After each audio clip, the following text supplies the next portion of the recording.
alchimie maintenant peut-être que là les juristes vont trouver la bonne formule ba xool kan lañ si yóbbu si yoon. parce que loolu dañ ko dugal ci dialogue bi ñu xool. voilà à toute façon ça finira par le dialogue. waaw nañ ko dugal ci dialogue bi mais mën nañu aussi bu ma juumul xool motif rejet bi changer ko jaaraat ci procédure bi yóbbuwaat loi bi. loi interprétative bi. parce que forcément am na motif de rejet. waaw motif de rejet bi kay di wax. motif de rejet kay mooy c'est contraire à la constitution. mais considérant yi li mu wax ba ni looloo tax mu ni. motivation bi à la constitution. bu ko ñëwee modifié mun nañu dugalaat loi bi. loolu yoon. bon nekkul mais la Pape il faut nga xool loi bi su fekkee mën nga ko gis parce que loi bi je pense que c'est pas un seul article hein.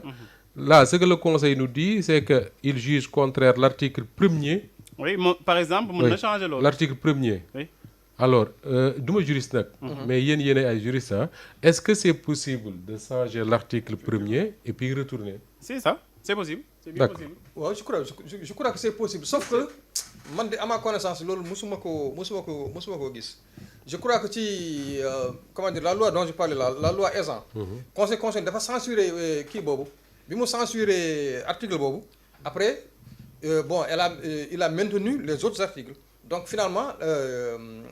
Le gouvernement Abdoulaye Wade ils ont appliqué les mesures voilà en tout cas les articles yi nga xam ne qui ont été validés. Après ñu bàyyi article bële l'article qui a été censuré.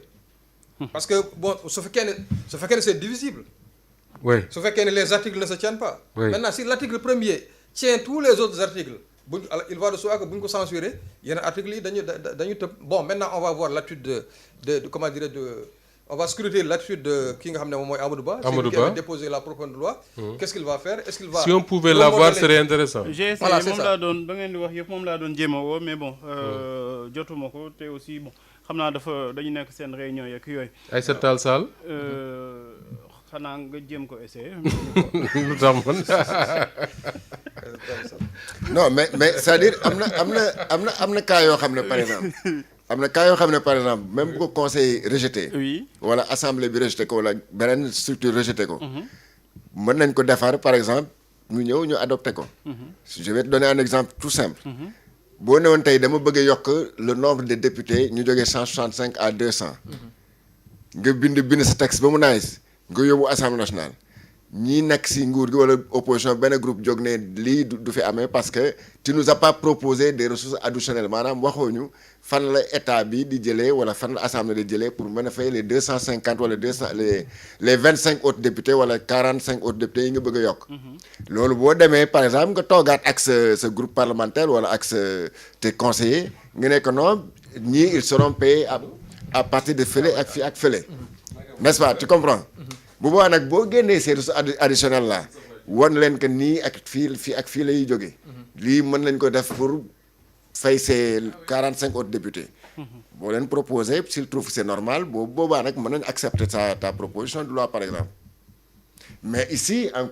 va-t-il falloir au-delà de ce que Anne wax noonu que si les articles se tiennent ça pose problème. parce que loolu ça veut dire que si l'article 1 qui est visé. est mal écrit ou bien ne répond pas à la Constitution bu fekkee ne tous les autres articles ils se réfèrent ou tirent leur existence de légitimité à partir de l'article 1 mënatoo ko pour nga changer ko day compliqué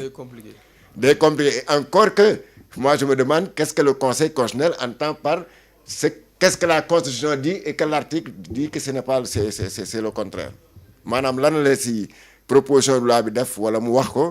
te constitution bi d'accord aussi. bon man de lire ko ma décision bi mais je crois que mooy caractère général ak impersonnel bii rek. waaw xam nga mën na nekk loolu. parce que loolu moom c'est un principe général boo xam ne loolu moom ku ko kii rek conseil constitutionnel day dal sa kaw. waaw parce que la loi elle doit être de portée générale et impersonnelle je crois que. loolu voilà moo tax ma ne la comme opposition bi. dafa mel ni si seen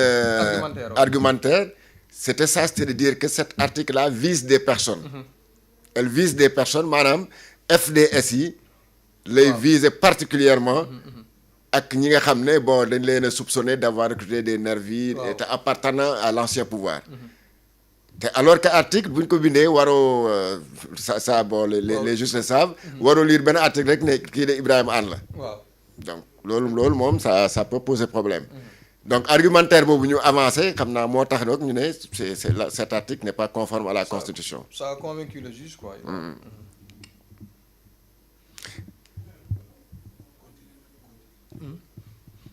Ouais, je crois que non, Georges a bien résumé la situation. Je crois que bon argumentaire opposition bi xam naa ci le conseil constitutionnel fondé wu pour rejeter li nga xam ne moom mooy proposition de loi interprétative bu Amadou Ba bi. Parce que ñoom depuis le départ ak ci plénière bi ñoom ci loolu lañu sukkandiku en disant que la loi là elle visait des personnes et non des situations alors que la loi elle doit viser des situations donc c'est-à-dire des situations objectives quoi. Là bon ñoom jàpp nañ ne ay personnes la ñu visé notamment les éléments des forces de défense et de sécurité ak ñeneen ñi nga xam ne ñoom jàpp nañ ne c'est des nervis c'est-à-dire c'est des gens qui n'avaient rien à faire là-bas yoo xam ne donc ils ont commis des choses qui sont répréhensibles te bu fekkee ne ñooñu la article premier bi visé donc ñu neenal ko. Maintenant pour en revenir aussi à ce que je disais sànq te Georges dëggal ko mooy li nga xam ne mooy indivisibilité bi de la loi bi xaw ma ñaata article la bon j'ai oublié mais su fekkee ne les articles sont dépendants les uns des autres donc ba ñu xam ne article premier bi bu ñu ko abrogé à la couleur il faut que ñu abrogé non bu ñu ko annulé il faut que ñu annulé yeneen kii yi wala seen existence en tout cas dootul am sens donc là je crois que bon peut-être les députés de Pastef ils pourraient peut-être reculer pour mieux sauter mais sauf que yooyu aussi bon par élégance des fois fii ak même en France j'ai rarement vu l'Assemblée revenir sur une loi boo xam ne qui a été censurée par le conseil constitutionnel pour defaraat ko tëggaat ko ensuite pour yóbbuwaat ko kii bon je sais pas xaw ma lan la au nom de la séparation des pouvoirs wala lan mais c'est bon j'ai rarement vu en tout cas l'Assemblée revenir sur un texte qui a été censuré defaraat ko yóbbuwaat ko comment dire devant l'Assemblée parce que il va falloir que loi bi bu ñu ko kiiyaatee ñoom bu ñu ko tëggaatee du nga ko yóbbu rek du nga ko tëggaat rek yóbbu ko conseil constitutionnel. Il faut que day jaaraat même procédure. Non, day jaaraat même procédure bi. Tu vois donc c'est fastidieux. Donc bu jaaraatee même procédure bi ba pare ñëlee aussi comme ñoom ils ont goûté une fois à une victoire. Donc ñoom tamit duñu bàyyi mu jàll donc bu ñu ko yóbbuwaatee foofu aussi le président de la République ne peut pas promulguer tant que amu ci comment dire tant que ñële saisiruñu conseil constitutionnel ba après moom mu mën ko promulguer wala ou pas te bu boobaa aussi la loi là elle peut courir aussi ces risques donc politiquement dafay su fekkee ne la loi elle est censurée deux fois de suite par le conseil constitutionnel xam nga politiquement c'est risqué loolu aussi c'est voilà. léegi kay mooy lu ñu war a wax mooy bu ñu bàyyi ni mu sedd mooy lan ñu parce que on a rejeté tout simplement la loi Amadou Ba ñu ne déet ñun dañoo découragé dootuñu def dara bu ñu deful dara rek ça veut dire qu'on retourne à la situation ante maanaam li fi Macky Sall bàyyi woon la ñuy continuer donc léegi comme Thierno Alassane Sall mu ngi doon xaacu temps yëpp ne jóg nag yoon baa ngi noonu il a la voie libre maintenant ne woon ne boppam si lu mu doon caw temps yëpp looy caw boobu du ne def na ko conférence de presse toute conférence bu dine def na ko léegi moom voilà ñeneen i tamit si waa PASTEF estime que aussi mën nañ dugalaat parce que beneen député de PASTEF mën a dugalaat beneen proposition de loi en tout cas l'objectif étant rek que ñu supprimer ñu éliminer qu'on punisse en tout cas les crimes les tortures et les blessures graves occasionnées si période boobu yëpp si li nga xam ne bon de 2021 à 2024 parce que loolu yaakaar naa ñëpp si d'accord woon muy kaw Macky Sall muy kaw Pastef muy kaw Thierno Alassane et cetera ñëpp d'accord nañ si donc ça veut dire que surtout à partir de l'amendement de Guy Marius Sagna voilà qui avait dit que les crimes graves xaw ma lan les crimes graves les crimes de torture viol ak yooyu ne doivent pas être compris dans la kii je crois que l'amendement avait été adopté mais man je pense que opposition ak pouvoir parce que l'Assemblée aussi c'est un espace de dialogue bu ñu demee ba mënatuñu ba d'accord ci dara ñu dem ci conseil constitutionnel censuré ko man je pense que le dialogue bi nga xam ne le président l'a convoqué pour le 28 mai c'est une occasion parce que ça a été toujours comme ça du nekkul dialogue signifiewul rek baara yéegoo donc temps Abdou Diouf il y a des dossiers des dossiers lourds yoo xam ne après ça a été réglé par le dialogue temps Ablaye Wade temps Macky Sall donc bii aussi je pense que mën nañu ko dëxañ ci kii bi xool li ci mën a nekk ñu appliquer ko c'est-à-dire mu doon lu consensuel li ci mënul nekk aussi ñu sànni ko fële mais là moom on retourne à la situation antérieure mooy que la loi d'amnistie elle est là et elle reste en vigueur. man nag nanguwuma affaire bi jaar par dialogue de. parce que fu ñu rey ak nit di def lu nekk ñu jaaree ko comme ça par dialogue. justice kenn du ko je dis pas que mu jaar dialogue pour que les gens fassent table rase sur ça c'est-à-dire qu'on s'entende sur les kii par exemple la proposition de Guy Marius Sagna a faite là amendement bi mu def na man je suis entièrement d'accord qu'on dise que voilà le champ d'application de la loi telle et telle infraction elles sont tellement gravissimes elles sont tellement attentatoires à l'ordre public que yooyu waruñ ci bokk. Maintenant loolu su fekkee ne ñoom d'accord nañ ci boobaa day gën a yomb rek bu ñu demee assemblée bon peut-être ils peuvent même voter le truc là à comment dirais-je après acclamation alors que là bon il faut su fekkee ne ñoom Pastef dafa nekk dans une logique de su fekkee ne ñoom dañoo defaraat kii bi comment dirais-je loi bi yóbbuwaat ko assemblée on va bon chacun va camper sur ses positions l'opposition va camper sur les siennes bon ñoom aussi ils vont faire coûte que coûte pour que loi bi jàll jaaraat la même procédure demande assemblée et là je le redis encore là le risque politique c'est que la loi soit censurée à nouveau si la loi est censurée à nouveau bon politiquement c'est pas gai quoi pour un parti majoritaire. Moussa Ba ñu tëj. non en fait j'essayais de voir ak ñi nga xam ne ñooy jàng ci loolu wala ñu koy jàngale mais ñi ma ci woo ñëpp kenn ki ma nga aéroport di waaj a embarqué keneen ki ma ngay def cours le troisième constitutionnaliste que j'ai tenté li ma wax mooy moom gisagul décision bi et pour jàngalekat aussi c'est vrai mënuñu commenter une décision du conseil constitutionnel nga xam ne vraiment c'est voilà boo xam ne gisagoo ko journaliste moo la war a wax la ko je le comprends très bien mais man li ma d'accord rek mooy il faut que ñu xam lan moo taxoon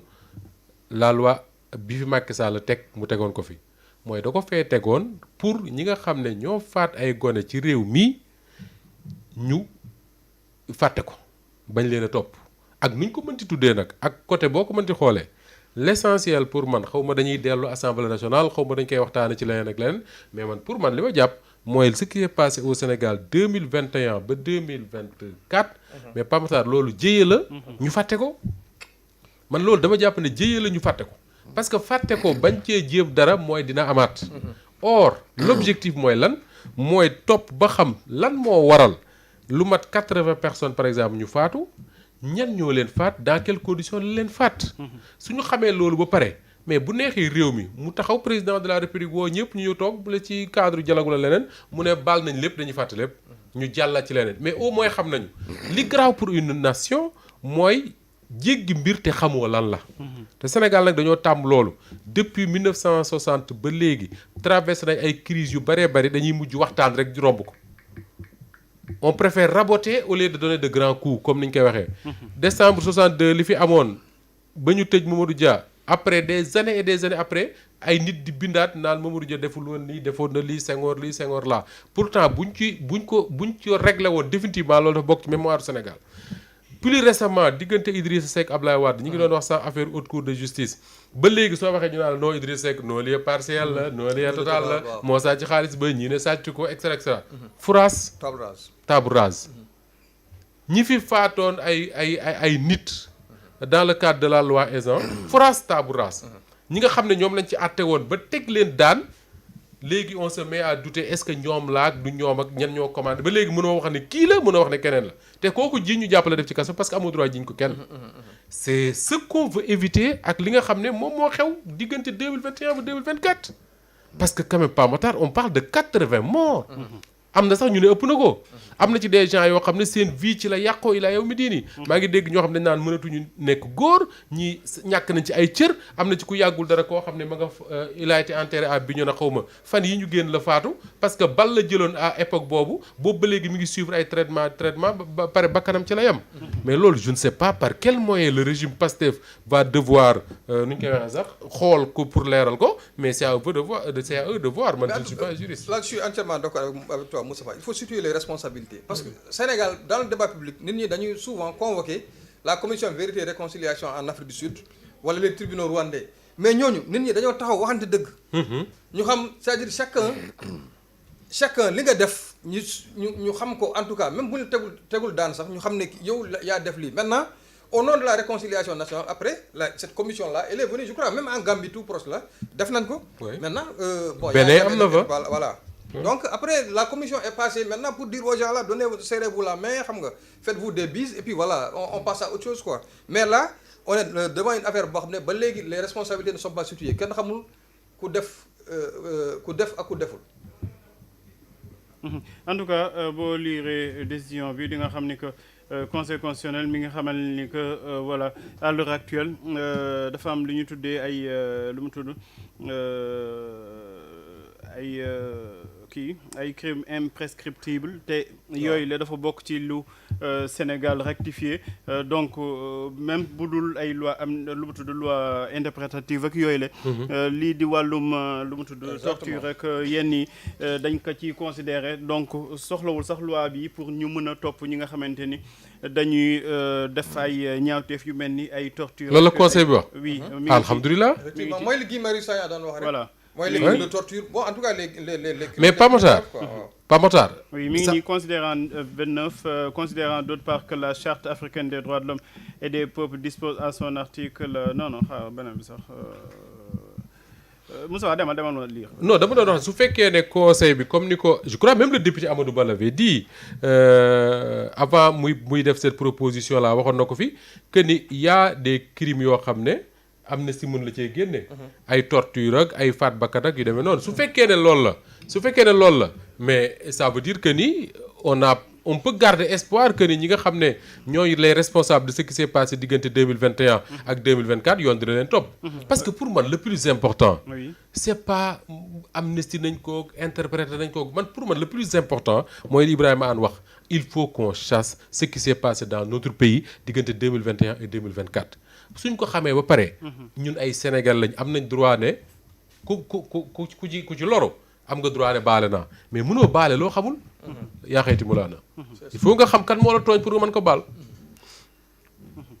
en tout cas demain incha allah dinañ ci am lu gën a leer. incha dañ allah am aussi li nga xamante ni mooy réaction waa Pastef